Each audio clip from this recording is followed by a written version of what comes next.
Iya, suami di sini nggak mau balik sama istri Syah setelah kepincut pelakor. Nah, ini dia 3 alasannya.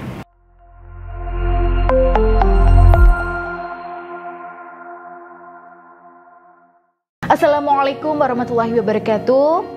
Sahabat Bunda yang dirahmati oleh Allah. Ya, kita tidak bisa menutup mata ya bahwa di luar sana ada suami-suami yang selingkuh, bahkan menikahi selingkuhannya yang pada akhirnya tidak mau balik ke istri Syah. Bahkan gara-gara suaminya tidak mau lepas dari pelakor, banyak istri yang meyakini bahwa suaminya ini udah kena guna-guna, pelet atau sihir tafrik yang diberikan oleh si pelakor. Ya, banyak juga klien saya yang mendaftar bimbingan spiritual bersama saya dan memaharkan tasbih Karomah Ar-Rahman sebagai sarana pendamping untuk menghilangkan gejala energi negatif tersebut dengan harapan suaminya bisa kembali sadar dan kembali setia. Buat sahabat Bunda yang merasa suaminya punya gejala semacam ini dan butuh bimbingan, silahkan bisa hubungi saya ya melalui Mbak Dinda di nomor yang ada di sini, Bu. Nah, di sini saya akan bagikan 3 alasan mengapa banyak suami yang nggak mau balik ke istri Syah setelah kepincut pelakor. Jadi Bun, yang pertama yaitu suami sudah mendapatkan apa yang dia cari dari pelakor. Ya, dimana semua kebutuhan batinnya, yaitu kebutuhan egonya, syahwatnya, nah itu semuanya sudah dipenuhi oleh si pelakor. Dan parahnya, seiring berjalannya waktu, si pelakor ini tidak menunjukkan kekurangan apa-apa. Bahkan ketika pelakor itu mulai kelihatan sifat aslinya, kelihatan kekurangannya, suami ini malah bisa menerimanya. Kalau seperti ini, ya memang agak sulit mengatasinya.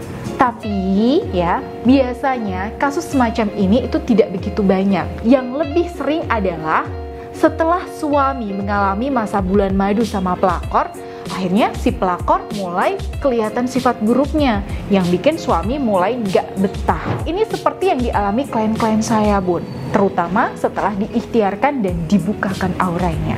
Nah, kemudian alasan yang kedua, mengapa suami itu enggan baik sama istri setelah kepincut pelakor? Nah, ini biasanya ada kaitannya dengan jati diri, Bun.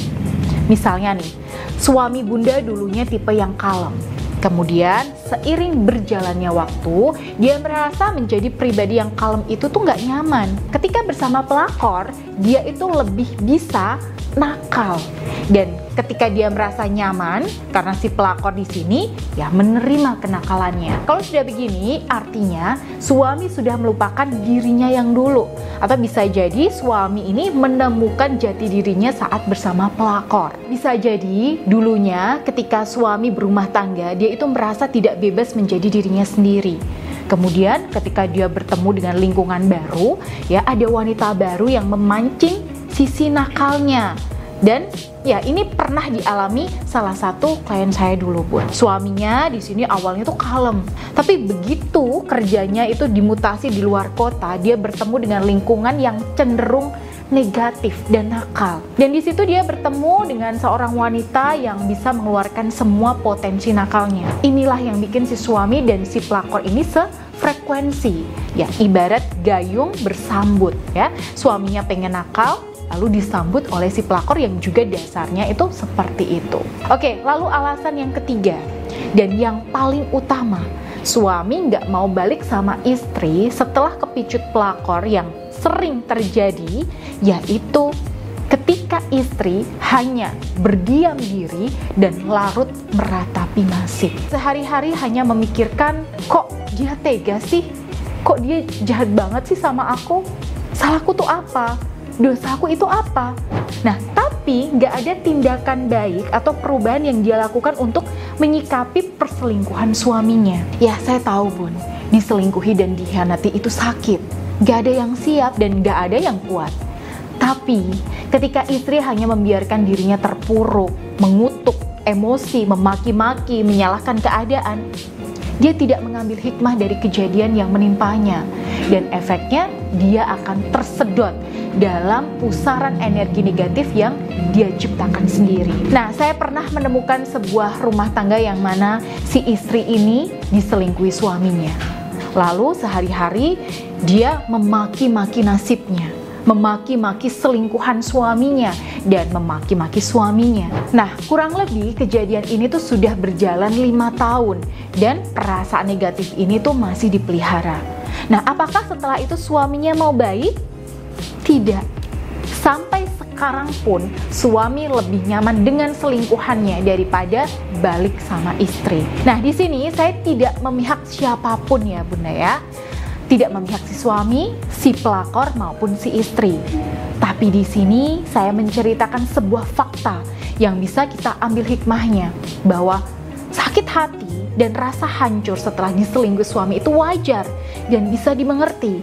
Tapi selanjutnya semua keputusan kembali ke kita. Ya, apakah kita memutuskan untuk terus terpuruk dan terus meratapi nasib, atau segera bangkit, ya, membersihkan emosi negatif dan membuat langkah-langkah perubahan dan perbaikan yang setidaknya itu bisa membuat kondisi kita jauh lebih baik daripada sebelumnya. Setelah kita merasa emosi kita sudah lebih tenang, ya, sudah lebih terkendali, bahkan aura kita di sini jauh lebih cerah, baru nanti ke depannya kita akan lebih ringan dalam langkah. Ya, apakah nanti kita akan berusaha memperbaiki rumah tangga yang sempat koyak atau memutuskan untuk berpisah?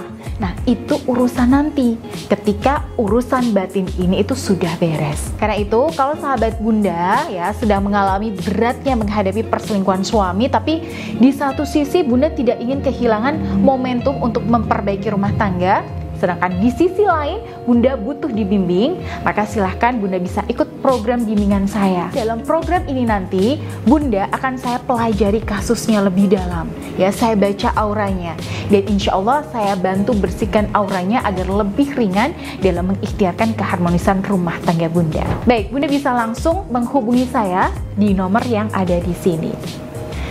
Baik, itu tadi ya Bun, 3 alasan suami nggak mau balik sama istri setelah kepincut pelakor. Dan semoga bisa membuat kita lebih waspada dan bisa membantu Bunda mengambil keputusan terbaik untuk rumah tangga Bunda. Baik, saya Bunda Ayu. Wassalamualaikum warahmatullahi wabarakatuh.